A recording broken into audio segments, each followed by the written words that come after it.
Bonjour, alors Parashat Vaïgash, Parashat dans laquelle il va se passer un événement très très fort, très important, puisque c'est en effet la fameuse rencontre entre Yosef et ses frères. Rappelons-nous, Yosef était vendu par ses frères ont perdu sa trace, Yosef s'est retrouvé en prison et puis de manière absolument miraculeuse, il se retrouve maintenant vice-roi d'Égypte. Ses frères vont le rencontrer, ils ne savent pas que c'est leur frère. Pourquoi ? Parce que depuis le temps, ils ne peuvent plus le reconnaître. Et là, il va se révéler à eux. Il va leur dire « Ani Yosef, je suis Yosef ». Et bien sûr, ses frères vont être bouleversés, comme on peut l'imaginer. Mais ce qui est très intéressant, c'est de voir ce qu'il va leur dire tout de suite après. N'ayez pas peur. Ki ha'elokim shalach oti hena. Sachez qu'au fond, si je suis là, c'est le Créateur qui m'a envoyé ici. Mais attends, je ne comprends pas. C'est eux qui l'ont vendu, c'est eux qui ont décidé de se débarrasser de lui. De nouveau la grandeur de Yosef, de nouveau sa dimension merveilleuse. Yosef leur dit, oui c'est vrai, vous m'avez vendu. Évidemment vous avez fait des erreurs d'interprétation, vous avez dit Yosef veut devenir le roi et donc toutes sortes de choses. Vous aviez mal interprété mes rêves, vous avez décidé de me condamner, c'est vrai.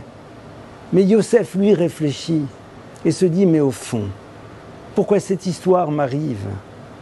Qu'est-ce que Dieu attend de moi? On dit que la génération pré-messianique sera la génération du chien, pour différentes raisons, entre autres. Le chien, lorsque on prend un bâton pour le frapper, eh bien, il va chercher à mordre le bâton. Il oublie qu'en vérité, le bâton est tenu par une main. Eh bien, ce sera la génération dans laquelle on ne voudra pas voir derrière les événements la présence divine, la main de Dieu. Et Yosef, c'est ce qu'il est en train de dire à ses frères. Je réfléchis. Si Dieu ne voulait pas que cette histoire m'arrive, eh bien, il aurait fait en telle sorte que ça n'arrive pas. Si elle est là, c'est qu'elle est porteuse de sens, qu'il doit y avoir une raison. Et d'ailleurs, il leur dit, à travers ma présence maintenant en tant que vice-roi d'Égypte, eh bien, je vais vous permettre d'être sauvés de la famine. Je vais permettre à toute la famille de continuer à exister. Donc, bien sûr, vous pourriez vous sentir coupable.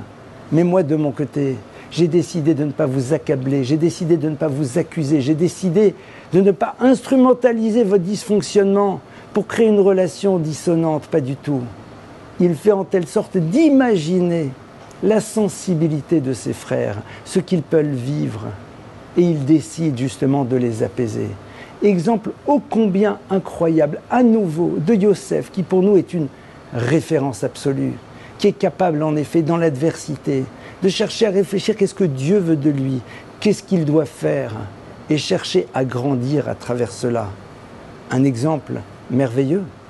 À nous, bien sûr, de prier pour que cette conscience de la présence du divin ne passe pas nécessairement à travers des événements difficiles, mais au contraire, à travers des choses très belles, que l'on soit capable de voir que c'est au fond Hachem qui est derrière pour notre bien. Shabbat Shalom.